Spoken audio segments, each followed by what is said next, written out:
চলো গাইস, আজকে বড় হাতে সিঙ্গারা খাবো। প্রথমে আলু সিদ্ধ করে নিয়েছে, ভালো করে সিদ্ধ করতে হবে।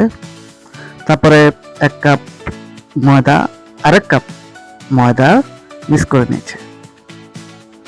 তারপর কালো জিরা মিক্স করে নিয়েছে। তারপরে 2 টেবিল সয়াবিন তেল, কেউ চাইলে 3 টেবিল চামচ সয়াবিন তেল দিতে পারেন, এতে স্বাদ ভালো পাবেন আপনি।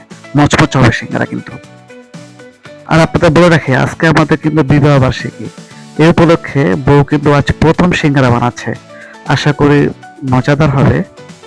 পরিমাণ মতো লবণ দিতে পারেন, তো ভালো করে মিক্স করে নেবেন যতক্ষণ না পর্যন্ত ডো কমপ্লিট হচ্ছে। মিক্স করতে থাকবেন। সিঙ্গারা সচরাচর ঘরে বানানো হয় না, আজকে বানাচ্ছে। খুব আনন্দ লাগতেছে অবশ্য, খুব এক্সাইটেড আমি, বলে বোঝাতে পারবো না আপনাদেরকে। তারপর পরের মধ্যে পানি দিবেন, ডো করতে যতটুকু প্রয়োজন হয় আর কি। বেশি নরম করা যাবে না, একবার বেশি না, মানে যতটুকু প্রয়োজন, যাতে সিঙ্গারা ঠিকঠাক হয়। ডো প্রায় কমপ্লিট হয়ে গেছে, আশা করি শেষ পর্যায়ে।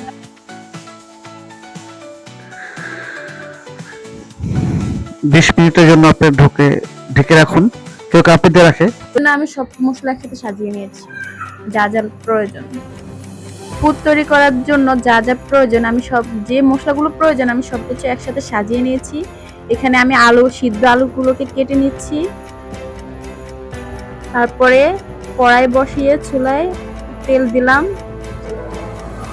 হালকা একটু জিরা এখানে দিলাম। কিন্তু সরিষা তেল দিয়ে করা হচ্ছে বন্ধুরা, খেতে ভারী মজা হবে। আলু মিক্স করে নিচ্ছে, যাতে ভালো করে মিক্স করে নিলে মজা হয়। এখানে আইটেম কিন্তু অনেকগুলো দিছে।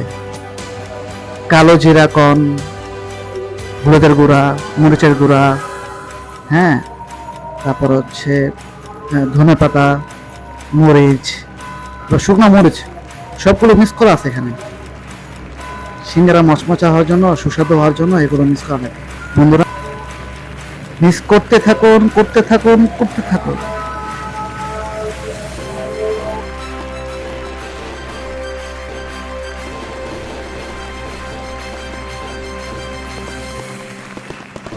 এখন ডোটা নিয়ে সাইজ মতন কেটে নিতে হবে।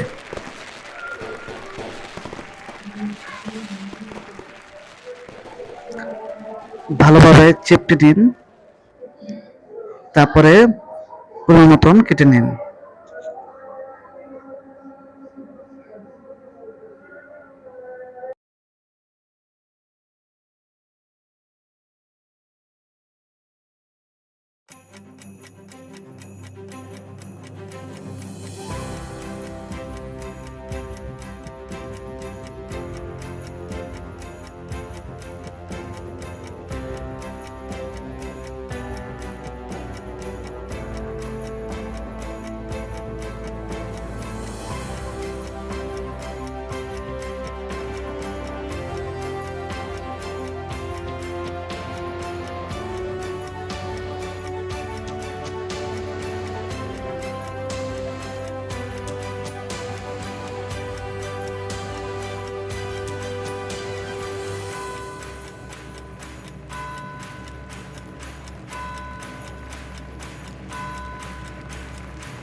এই তো হয়ে গেছে মজাদার সিঙ্গারা।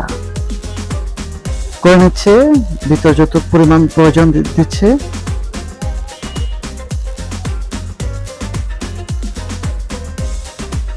প্রথম তো যতটুকু পারে করতেছে, হবে ইনশাল্লাহ, ভালো হবে।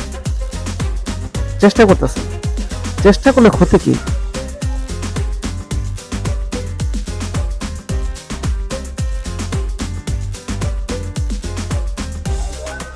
এই যে সিঙ্গারা, মাশাআল্লাহ সুন্দর হয়েছে, দেখতে ভালো লাগতেছে। আশা করি মজাদার হবে। তারপর মচমচা করার জন্য যতটুকু প্রয়োজন তেল দিচ্ছে, সয়াবিন তেল, কিন্তু আবার সরিষার তেল দিয়ে ভাজতে যান না, তেমন তো হবে না।